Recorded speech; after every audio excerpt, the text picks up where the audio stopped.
Inicia cuando quieras, ¿eh? Vale. Bueno, la primera diapositiva que he puesto es el programa del curso de nutrición de este jueves para animaros a acudir, ¿vale? A participar. Es en nuestro hospital PESET. Vale. Sí. Bueno, yo soy Emma, R3 del PESET. Os presento mi caso de hemodiálisis domiciliaria. Lo he titulado paciente 360 grados porque nuestro paciente ha estado en todas las técnicas de sustitución renal. Se trata de un hombre de 72 años con enfermedad renal crónica de etiología no filiada. Los antecedentes de nuestro paciente, pues bueno, pues tiene un poco de todo, tiene alteraciones endocrinas, tiene síndrome metabólico, acuñamientos vertebrales, calcificaciones vasculares y luego tiene mucha patología cardíaca, estenosis aórtica grave, portador de marcapasos, portador de prótesis valvular, insuficiencia mitral y una miocardiopatía dilatada que le da una función ventricular del 25%. Entonces, bueno, nuestro paciente podríamos decir que tiene más teclas que un piano. La situación sociofamiliar del paciente pues, es independiente para actividades básicas de la vida diaria, su estado cognitivo es normal, vive con su mujer y es jubilado.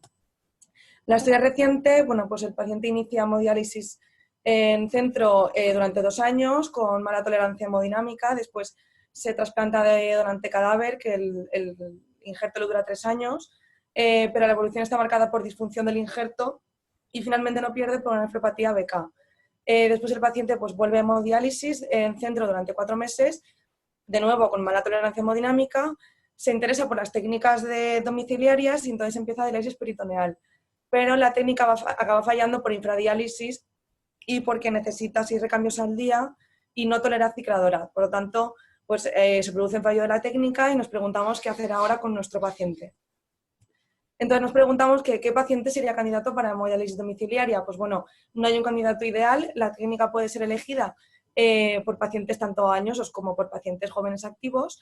La comorbilidad de los pacientes, bueno, pues estos son datos del registro de la Sociedad Española de Nefrología que fueron presentados en el Congreso y el índice de comorbilidad más o menos medio es de 4, que es moderado.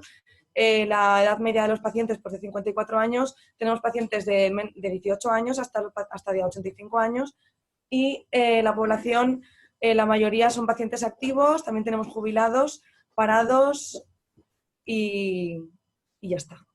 Bueno, los criterios de inclusión en hemodiálisis domiciliaria, pues bueno, cualquier paciente podría ser incluido en esta técnica domiciliaria y además van a ir muy bien los pacientes, cuanto más comórbidos van a ser mejor.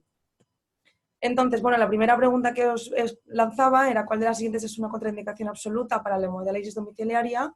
La gran mayoría ha acertado, que es la demencia grave, y algunos habéis contestado también que el miedo a autofuncionarse podría ser una contraindicación absoluta para la técnica. Esto no es una condición absoluta, es un poquito una complicación salvable por el equipo de enfermería y los nefrólogos. La siguiente, hablamos de las contraindicaciones absolutas.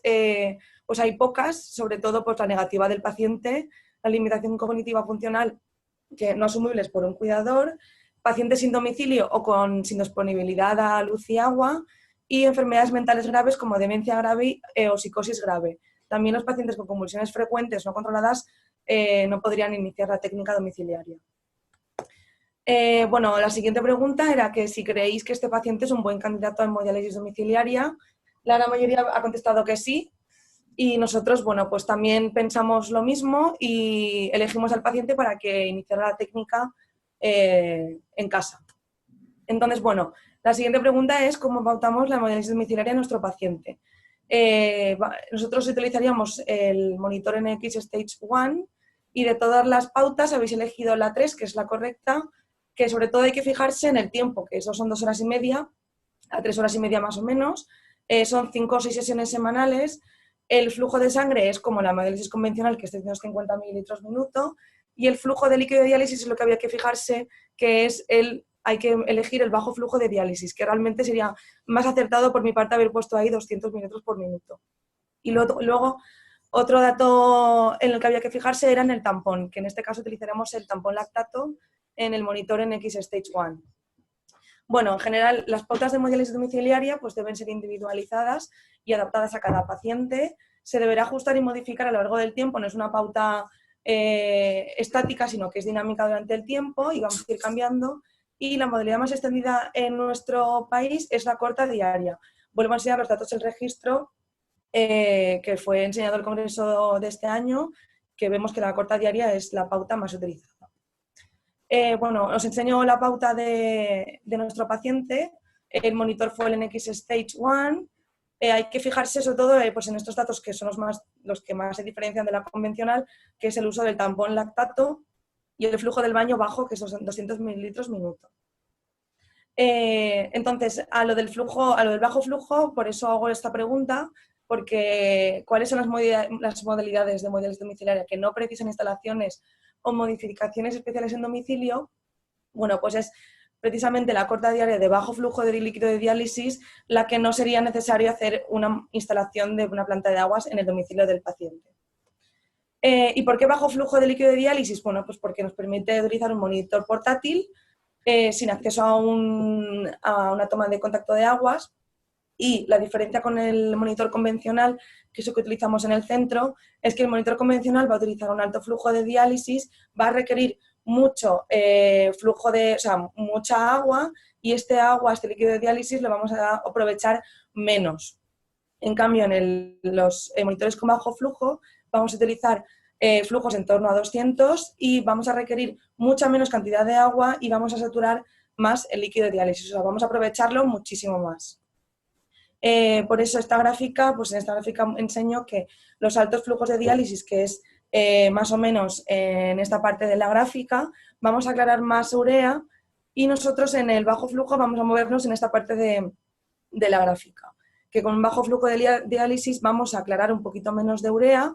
En cambio, vamos a saturar muchísimo más el líquido al 100%, y vamos a compensar este descenso de aclaramiento de urea por sesión con sesiones más frecuentes. Entonces, bueno, otra pregunta teórica, ¿qué tipo de líquido de diálisis es utilizada en la máquina NX Stage 1?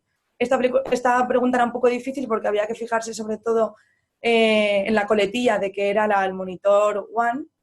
En este monitor se utiliza el agua estéril. Entonces, es este monitor que utilizamos las bolsas de agua, que son portátiles, te las puedes llevar, y esta agua es estéril. En cambio, el NX Stage Pure Flow utiliza toma de aguas y crea una agua ultra pura en su sistema. ¿Qué tampón utilizamos en la hemodiálisis domiciliaria de corta diaria de bajo flujo? Bueno, pues hasta ahora es verdad que se utilizaba solamente el lactato, y desde que existe el monitor Fisidia, que ahora presentaré, también podemos utilizar el tampón bicarbonato. Por tanto, la respuesta correcta era la última. Entonces, bueno, estos son los monitores de bajo flujo que tenemos ahora mismo en nuestro país, que estamos utilizando ya. Tenemos el Fisidia y el NX Stage. Las diferencias, sobre todo, entre ambos monitores es que el filtro de la NX Stage es individualizado y el tampón puede ser el bicarbonato, que es un tampón más fisiológico que el lactato, y no habría problemas en pacientes con insuficiencia hepática. Básicamente, esas son las diferencias más destacables. Y bueno, vamos a pasar ya a los beneficios clínicos desde nuestro punto de vista del nefrólogo. Nosotros vamos a ver que la clave del éxito de la hemodiálisis domiciliaria corta diaria es el aumento de la frecuencia de sesiones de hemodiálisis, que nos va a permitir utilizar una menor tasa de ultrafiltración. Esta menor tasa de ultrafiltración vamos a ver que vamos a poder conservar más la función renal residual, que es muy importante. La ganancia de peso interdiálisis va a ser menor el riesgo de descompensación de insuficiencia cardíaca, por eso nuestro paciente funcionó también en esta técnica. Las ultrafiltraciones van a ser suaves y va a haber menor riesgo de hipotensión y mejor control de la tensión arterial en pacientes hipertensos.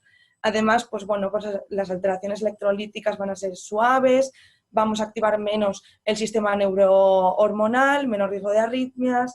También es muy importante el menor edema de la pared intestinal, menor isquemia intestinal, sobre todo por todo esto, por la tasa de ultrafiltraciones bajas por sesión. Vamos a poder controlar un poquito mejor el fósforo, y los niveles de hemoglobina son algo mejores en la corta diaria que en la convencional.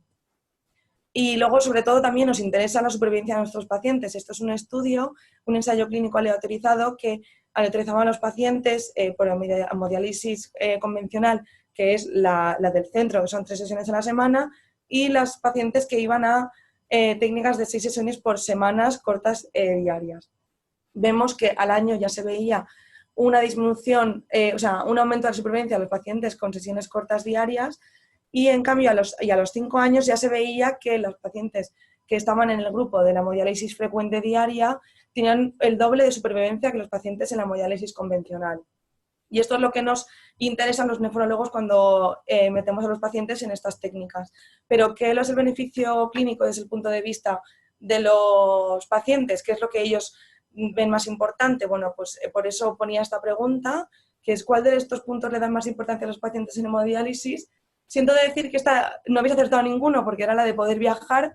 Esto lo he sacado de un estudio que se hizo en 1.800 pacientes en hemodiálisis, que ellos pues ponían lo que es para ellos más importantes, y es verdad que había muy pocas diferencias entre estas 4 opciones, pero bueno, la poder viajar era la que más elegían los pacientes en hemodiálisis.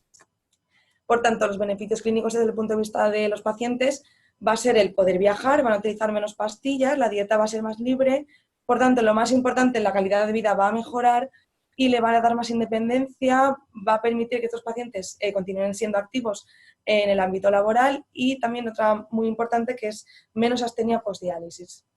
Por tanto, bueno, pues ya paso a las conclusiones de la sesión, que es que los pacientes con insuficiencia cardíaca, con FEBI deprimida, se van a beneficiar claramente de las pautas cortas diarias. La hemodiálisis domiciliaria es una opción válida ya para los pacientes que vuelven a diálisis tras fracaso en el injerto. Estas pautas también van a mejorar los parámetros nutricionales, facilita el control del fósforo, disminuye la inflamación sistémica y evita las ultrafiltraciones excesivas, y sobre todo que la aparición de los monitores portátiles como el NX Stage 1 y la Fisidia han supuesto un gran avance tecnológico y un gran avance para la calidad de vida de nuestros pacientes. Y ya está. Esta es la sesión que quería enseñaros. Ya está, Marco. Sí, muchas gracias. Ya acaba. Perfecto, muchas gracias, Emma. La presentación diría que ha sido perfecta. Además, vale, los tiempos muy bien respetados. Como siempre, a cualquier persona que quiera intervenir para hacer una pregunta, lo haga libremente. Recordaros que tenéis que activar el micrófono. No, yo tengo unas preguntas, pero me gustaría que interviniera alguien más que no fuera yo.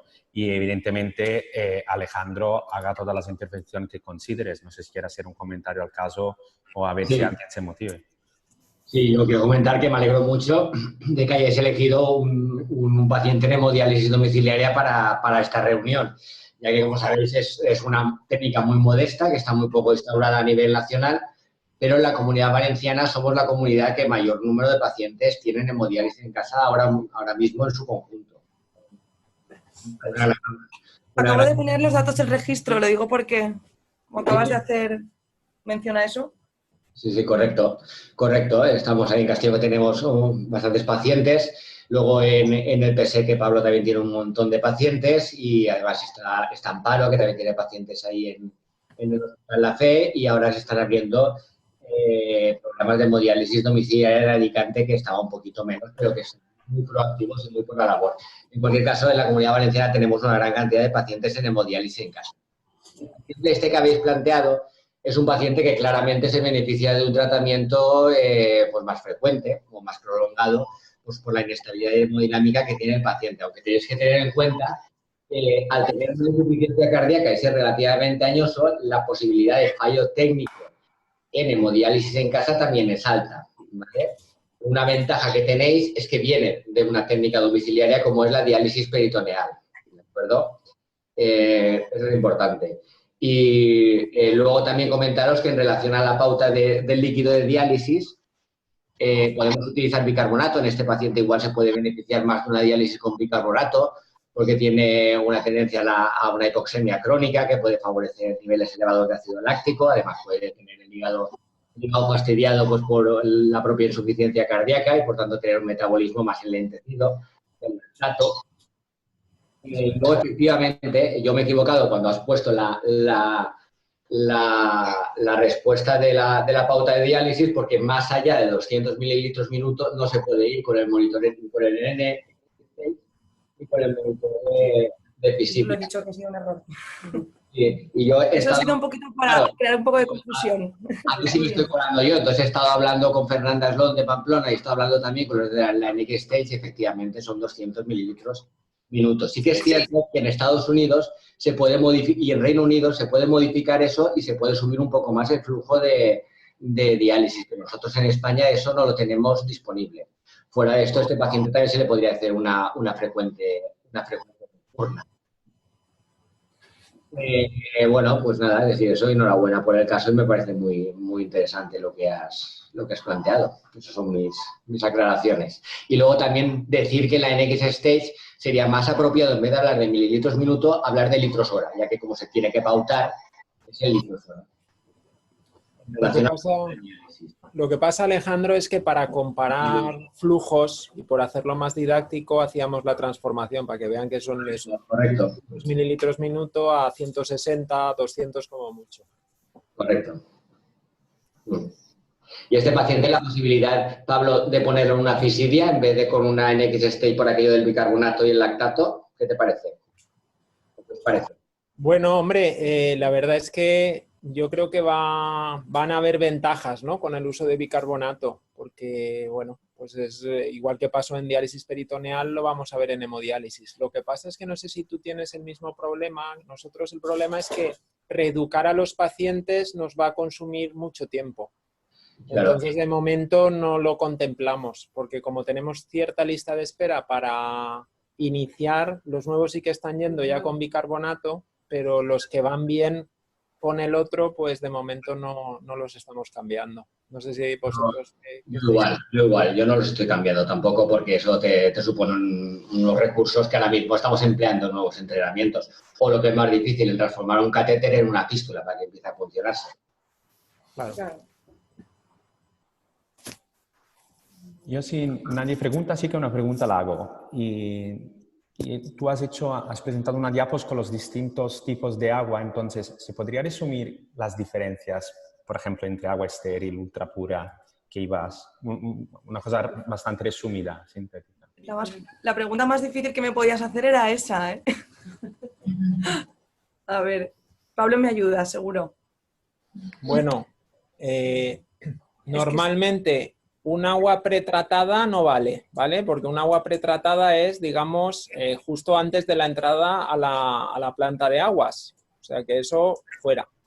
Luego tenemos el agua purificada, que es la que se puede utilizar para diálisis estándar, y eso viene dado por el número de unidades formadoras de colonia por mililitro de agua cultivada y por la tasa de endotoxinas, y se asumen unos parámetros, esos están en las guías de la SEN desde hace 15 años, y te dice el estándar que necesitas para poder hacer hemodiálisis estándar.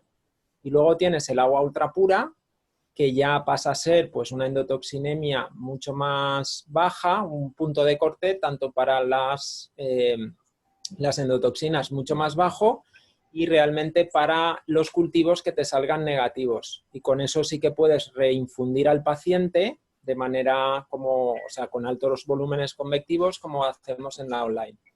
La diferencia de esta es que ocurre que es un agua absolutamente estéril, ni siquiera contempla la posibilidad de algo de endotoxinas, sino que es más pura que la ultra pura, como me chivan por aquí. O sea que sí. ¿Vale? ¿Por qué? Porque lo que pasa es que esto es mucho más caro que generar una planta de aguas como un agua ultra pura. No sé si responde eso a la pregunta, Marco. Sí, perfectamente, perfectamente. Entonces era para recalcar la seguridad de que estamos hablando no solo incluso de ultra pura, sino de agua estéril. A este respecto es muy interesante la fisidia porque otra ventaja que tiene es que parece que es programable también la reinfusión interna, como cuando utilizamos, por ejemplo, la hemodiálisis expandida, y en ese sentido pues podemos estar muy tranquilos que aunque reinfundamos al paciente por utilizar un dializador de alto flujo, pues las consecuencias van a ser ninguna, porque el agua es absolutamente estéril. Esto, en cambio, con el monitor en X-Stage, cuando utilizamos el Pure Flow, pues realmente estamos hablando de agua pura que no es ultra pura. O sea que yo creo que es un puntito más que también se gana respecto a cuando utilizamos el PureFlow. Sé que Guillermina Barril está trabajando mucho en esto, pero yo creo que todavía no lo ha publicado, ¿verdad, Alejandro? No, todavía no. Todavía no, pero sí que le interesa mucho. Siempre nos lo comenta en las reuniones que hemos hecho, que una de las grandes ventajas que ella veía era la posibilidad de dializar frente a agua completamente estéril. Claro. Con las bolsas y la fisidia. Correcto.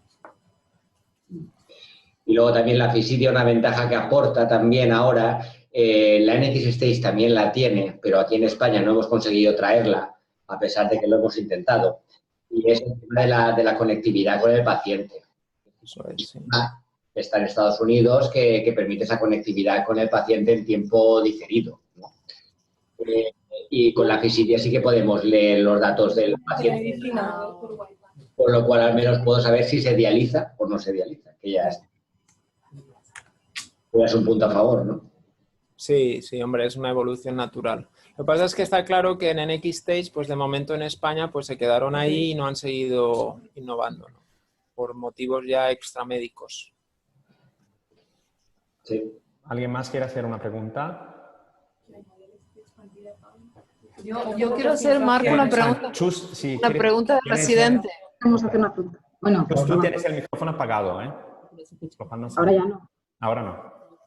Vale. Nosotros hemos encontrado a veces algún problema con el fósforo. No sé si vosotros, al hacer diálisis tan cortas, el fósforo necesita más horas de diálisis. Y además nos pasa una cosa, que el enfermo se encuentra muy, muy, muy bien y come muchísimo. O sea, y la verdad es que a veces eso sí que he encontrado que todos los parámetros están súper bien, tienen una buena dosis de diálisis, pero el fósforo que le cuesta un poco más de horas de dializar, con diálisis tan cortas, he tenido problemas. Bueno, efectivamente, para eliminar bien el fósforo necesitas hemodiálisis largas. Y la hemodiálisis corta diaria, tanto en casa como en domicilio, tanto en casa como en el centro, pues no soluciona el problema de los quelantes ni del fósforo. Entonces, lo que ocurre paradójicamente es que el fósforo puede que te empeore, porque como pasas a liberalizar la dieta y aparte espontáneamente al estar mejor, pues comen más, pues te puedes encontrar un repunte. A mí, Chus, me pasa exactamente lo mismo. Al principio les controlo el fósforo con mucha facilidad y poco a poco se me va descontrolando porque están comiendo más, efectivamente. Va unido también a un aumento de la calidad de vida del paciente, que el paciente se encuentra fenomenal y come mucho. O sea, es verdad que desde luego no quiero tener fósforos elevados, pero cuesta a veces que piensas que te vas a poder desprender de los quelantes y sigues en algunos, no en todos, pero en algún paciente sí que necesito quelantes. Así que no lo llego a controlar del todo con la diálisis. A veces he cambiado, he intentado eliminar de días, si hemodinámicamente no tolera bien, pues le pongo 5 días, 3 horas. Y eso ha sido una pauta en principio. Este monitor está preparado para hacer 6 diálisis a la semana. Menos de 6 diálisis a la semana se queda corto. Una pauta de 5 se queda un poquito corto. No lo tengo en este monitor. Bueno, y curiosamente, en el registro español de los 100 primeros pacientes con NX Stage, ahí nos sale significativamente un descenso del fósforo y del consumo de quelantes. Pero ya os digo... En el FHN, en el Frequent Hemodialysis Network, que es uno de los parámetros clínicos secundarios. Pero en nuestra serie no pasa esto, o sea, que te pasa lo mismo. No sé si será un efecto valenciano o qué. La paella será. Pero sí, no es la mejor manera de eliminar el fósforo. Si os fijáis, el único sistema, la larga nocturna online que hace Kiko Maduey, ¿verdad? En el clinic, estos 0% de quelantes y el 85% tienen que ponerle a los 3 meses fósforo en el baño. En el baño. Está claro que habría que cambiar la estrategia. Yo no sé si habéis... Nosotros solo utilizamos estos monitores portátiles, pero vosotros que utilizáis monitores convencionales, ¿habéis planteado hacer nocturna o no? ¿Larga nocturna? Esa es una... A mí la larga nocturna, la verdad es que me parece muy buena idea, pero a mí el acceso vascular siempre me da miedo. O sea, Yo siempre he querido hacer larga nocturna, ¿vale? Lo que pasa es que, claro, para hacer larga nocturna tienes que coger experiencia primero en el centro, ¿no? Hacerlo directamente en el hospital, ver el paciente cómo va, que no se desangra, esas cosas. Y luego ya llevarla a casa de los pacientes. Sin embargo, tener en cuenta que ahora tenemos la posibilidad de hacer hemodiálisis expandida en casa, que igual le da ese plus de eliminación al fósforo con formas cortas diarias, aunque como bien dice Pablo, el factor tiempo siempre es muy importante en el caso de la eliminación de fósforo. Alejandro, yo en concreto, el paciente que digo que controlé el fósforo con 3 horas, 5 días, era una expandida. No, nosotros también hemos controlado el fósforo mejor en este paciente. Sí, bueno, yo creo que hay diferencias individuales Sí. y también la fisidia, pues quizá puede darnos alguna ventaja, porque, claro, va a ser Puedes complicado. cambiar filtro. Puedes poner el filtro que adaptado, quieras. ¿no? Sí. Sí, puedes poner cualquier filtro. Yo estoy utilizando, por ejemplo, un NS de 2.1 de superficie. ¿Vosotros empleáis el 1.8, el BP, con la fisidia? Nosotros usamos el NS de 1.8. Tampoco. Vale, yo el de 1.8, tienes tu razón, el de 1.8, me he equivocado. Un filtro chiquitito. Perfecto. Yo creo que Julia quería hacer una pregunta directamente a residente, ¿correcto? No, pero yo era pregunta de residente, como yo no sé mucho de diálisis nuevas. ¿Qué la diálisis expandida qué es? Eso no había cuando yo era residente, con ese nombre. Alejandro o Chus, que tenéis más experiencia, si queréis responder.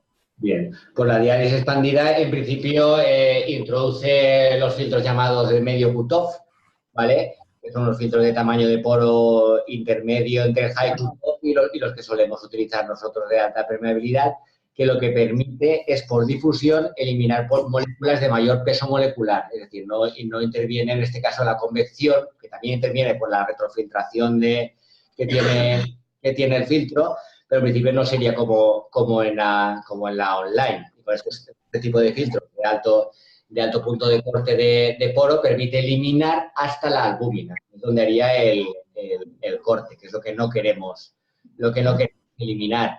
Yo la he utilizado con pacientes en hemodiálisis en casa y mi experiencia es que la beta 2 empieza a bajar de manera importante en todos los pacientes. Y eso me parece una buena opción. Lo que pasa es que llevada esta diálisis a 6 días a la semana, me daba miedo a mí en un primer momento la pérdida de albúmina. Es cierto que con 5 hay una bajada inicial y luego una subida posterior. Pero con 5 funcionó bien. Pero con 6 me da un poquito más de cosas. Sí que baja algo, aunque luego es cierto que se mantiene en el tiempo, pero con 6 tendríamos que tener un poquito más de miramiento en ese sentido, con 6 días a la semana. Respondida la pregunta de los filtros de medio cutoff. Incompleto. Ahora lo tendré que estudiar.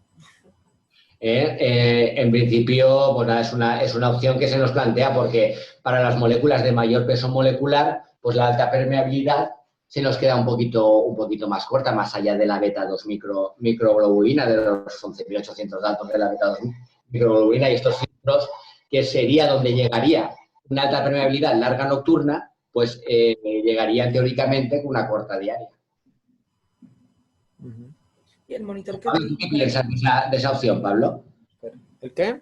¿Tú qué piensas de la opción de la expandida en corta diaria? ¿Qué te parece? ¿La has utilizado? ¿La vas a utilizar? No, me dejaron, pues nos dejaron 2 cajas de filtros hace un tiempo y medimos cosas, salieron buenos resultados, casi similares a la online, pero yo insisto en una cosa, que es que en esa técnica de diálisis es imprescindible utilizar agua ultra pura y no la pura porque se basa fundamentalmente en la retrofiltración interna. Claro, pero lleva un monitor diferente. Estamos hablando de otro monitor. Sí, pero lleva otro monitor, pero la calidad del agua, cuando lo haces en casa, ¿de qué es? ¿Es pura o ultrapura? Eso sería un poco a... A ver, en niveles de endotoxinas y niveles bacterianos es ultra pura. Lo que pasa es que, claro, si te citas a las guías que tienes que estar por debajo de 5 de conductividad, pues hay veces que se puede ir por encima de 5 de conductividad. Y no pasa nada. Yo tengo una pregunta y una propuesta, ¿vale? ¿Me oís? Sí. Como no se me marca.